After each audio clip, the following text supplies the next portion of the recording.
Donc on est en train de grignoter, de gagner, de fédérer. J'ai des convictions. J'essaie d'être une femme, effectivement, une citoyenne engagée.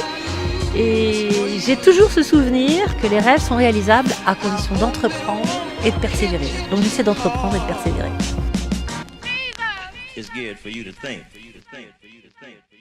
Bonjour Louise Éclande. Bonjour Julien. Bonjour Emmanuel Japper. Bonjour. Très heureux de vous retrouver pour ce nouveau numéro de Face à Face sur TV10 Angers.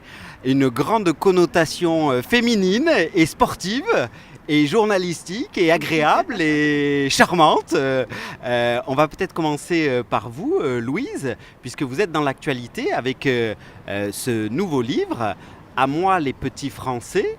Est-ce que vous pouvez nous expliquer un petit peu pourquoi ce livre, de quoi ça parle Bien sûr, c'est un cri d'amour à la France et aux Français. En fait, j'en avais marre de vous entendre dire on est nul à ci, on est nul à ça, on se flagelle tout le temps en France. Je trouve les gens se flagellent sans cesse. Et donc là, je suis arrivée il y a 15 ans, j'ai vu un pays extraordinaire, des gens extraordinaires, j'ai fait des rencontres de dingue, je les raconte dans le livre. Je parle de plein de choses différentes parce que je suis arrivée il y a 15 ans, j'avais 21 ans. Là, je suis maman, donc tu passes par plein d'étapes différentes dans le travail, la santé. Je parle beaucoup de votre système de santé, de votre éducation, des écoles, la gastronomie, évidemment, les réseaux ferroviaires. Il y a plein de sujets différents et des portraits de gens que j'ai rencontrés qui font des choses assez exceptionnelles. Donc, qui par exemple alors Marie-Hélène Fasquelle, c'est une prof qui a participé au concours du meilleur prof du monde. Qui pratiquent ce qu'on appelle la classe inversée. Donc elles font faire les devoirs scolaires aux enfants, non pas à la maison, mais en classe en fait. Ce qui est assez dingue, c'est la classe inversée, puis c'est une technique qui marche hyper bien et donc c'est reconnu dans le monde entier et elle fait des choses, elle a beaucoup d'esprit. J'en parle en détail évidemment dans le livre, mais elle a beaucoup d'esprit, elle a osé quelque chose et je trouve que c'est quelqu'un d'assez exceptionnel. J'imagine, Louise, que le Brexit a dû vous faire quelque chose quand même. Je suis obligée de vous demander, c'est une question... mais bien sûr, j'étais assez catastrophée. Je suis européenne, moi. Je suis mariée à un Belge, je vis en France.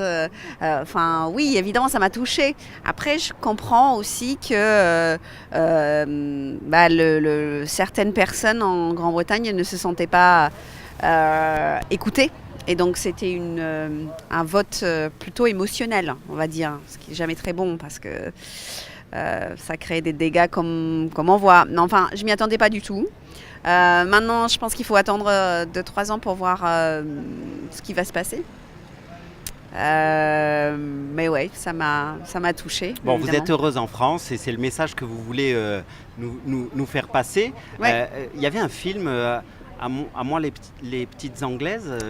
Voilà le titre. En fait, depuis que je suis arrivée en France, tout le monde me dit. Ouais, mais tout à fait. On me dit une petite Anglaise. Nous les petites Anglaises. Ou je sais pas le titre exact, c'est ça. Je pense à nous les petites Anglaises. Ouais. Et donc je me suis dit, c'est quand même assez drôle de retourner, d'inverser. C'est un play on words, comme on dit en anglais, un jeu de mots. Cool. Alors, ceux qui me connaissent un petit peu sur TV10 savent que je dirige un think tank sport et citoyenneté et je suis très heureux de vous rencontrer parce que vous êtes quand même aussi une personnalité animatrice du monde du sport. Vous avez été sur plusieurs chaînes. Il y a un sujet qui nous préoccupe, c'est évidemment la féminisation, la diffusion du sport féminin. Vous trouvez que ça a bougé un petit peu en France et vous trouvez qu'on est sur le bon chemin ? Je pense que ça commence à bouger. En fait, c'est un sujet plus global. Il y a le sport, évidemment, mais il y a aussi la place de la femme dans la société. Je peux dire que je suis anglophone, donc j'ai un regard extérieur, entre guillemets. Je trouve qu'on a un petit peu de travail à faire sur la place de la femme en général, déjà encore. Je pense que la femme, elle a une place différente en Angleterre. Et en France, on n'y est pas encore. Il y a un les Anglais sont en avance sur les Français, même dans la médiatisation, dans l'égalité salariale. Oui. Sur le sport féminin, vous avez des exemples sur le sport féminin aussi, sur le sport en féminin. Non, je n'ai pas d'exemple précis parce que je n'ai pas vraiment étudié le sujet. J'aimerais bien, en fait, d'ailleurs, rentrer un peu plus dans les détails, travailler un peu dessus, voir exactement pour te donner des vrais chiffres et des choses intéressantes. Je ne sais pas. En tout cas, c'est un ressenti de femme. Après, la place de la femme dans le sport en France, oui, c'est pas... Vous vous battez quand vous êtes journaliste, invité dans des émissions de sport pour qu'on parle de sport féminin. C'est quoi les réactions J'avoue, non, parce Non. que c'est quelque chose qui me touche. Hein. En revanche, je me bats pas parce que en fait, j'ai beaucoup travaillé sur le foot masculin, sur les Jeux Olympiques. Donc là, j'ai parlé d'hommes et de femmes. Hein, là, pour le coup, mais les événements sur lesquels je travaillais, j'étais pas vraiment une journaliste sportive à proprement parler. Hein. Je travaille aussi sur les coulisses et comment dire, tout ce qui se passe autour d'un événement. Évidemment, en tant que femme, la place de la femme, que ce soit dans la société ou dans le sport, ça me touche.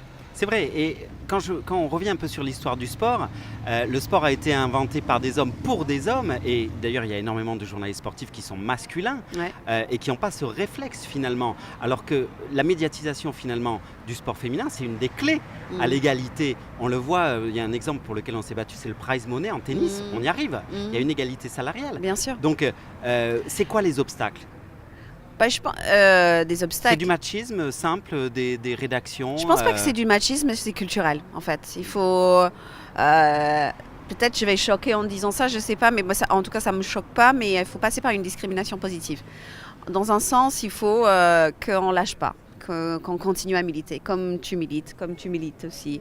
Il faut continuer à militer, il faut en parler, il faut le crier haut et fort, et c'est notre responsabilité en tant que femme. Et la responsabilité des hommes, oui, évidemment, évidemment d'en parler aujourd'hui. On est en train de bouger, hein, les temps changent, on avance, on a un président en France qui a 39 ans.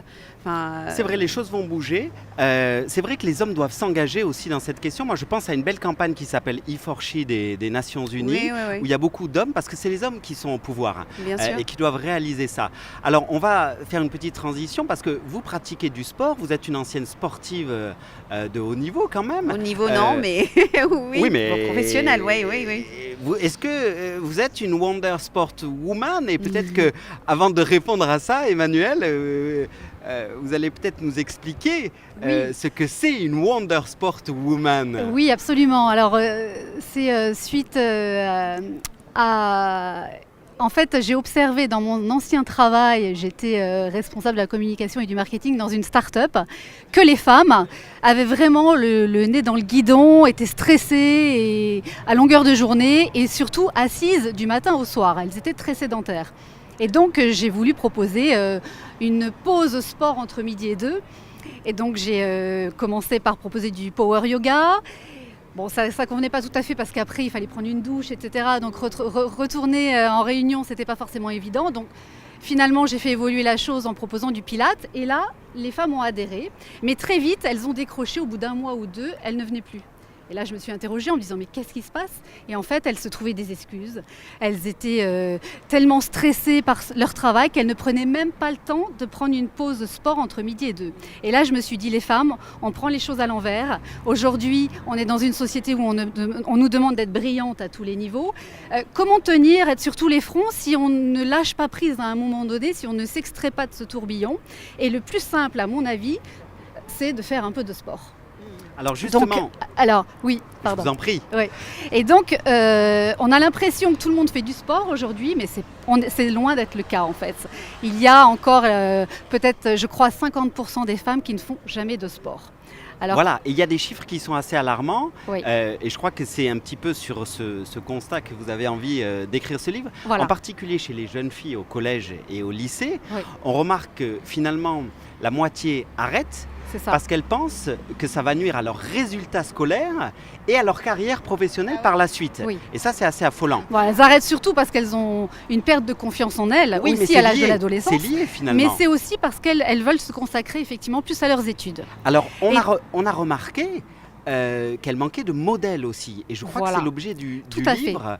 vous avez vu que dans la vie, il y avait quand même dans tous les secteurs d'activité des Wonder Sportwomen. C'est ça. Et en fait, je voulais y venir. Donc, suite à cette expérience professionnelle que j'ai eue et suite au constat que j'ai fait en regardant les adolescentes, je me suis dit, on a besoin de modèles en tant que femme. Et donc, je me suis dit, je vais aller voir des femmes qui m'inspirent, qui représentent la société d'aujourd'hui. Alors, qui sont lesquelles, pas par forcément exemple des sportifs de haut niveau. Lesquelles, par exemple? Je suis allée voir une chef d'orchestre qui s'appelle Claire Levaché, qui fait beaucoup de sport 3 fois par semaine.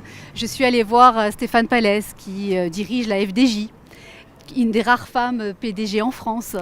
Mais également donc Estelle Denis, qui est journaliste sportive. Enfin voilà, des profils très variés. Laurie, la chanteuse, que des femmes qui mettent au cœur de leur vie le sport pour tenir et pour être au top tout le temps finalement. Voilà. Merci beaucoup. Alors, un commentaire, Louise, sur... Ouais, j'allais dire... vous êtes une Wonder Sportwoman. Moi, j'ai fait du sport 3 fois par semaine et je suis assez disciplinée là-dessus parce que j'ai pas envie de me laisser aller. C'est destiné à un public jeune ou plus âgé ou je sais pas, je me pose la question.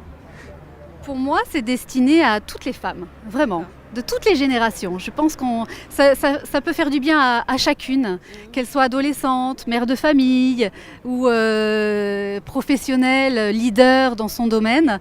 Voilà, de regarder peut-être ce livre. Il y a des belles photos, elles sont toutes en working girl avec des baskets. Et feuilleter ces entretiens et regarder des photos peut peut-être déclencher, créer un déclic. Et c'est juste voilà, l'objet de ce livre. Merci beaucoup. Malheureusement, l'émission s'arrête. Ça passe vite. Ça passe vite, hein. On peut féliciter aussi la photographe Jennifer Sampiri qui a fait un beau travail.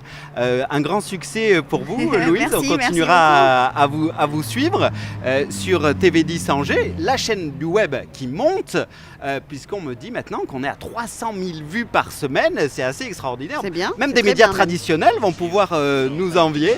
Merci beaucoup. J'étais très heureux de faire cette émission avec vous deux. Merci Julien.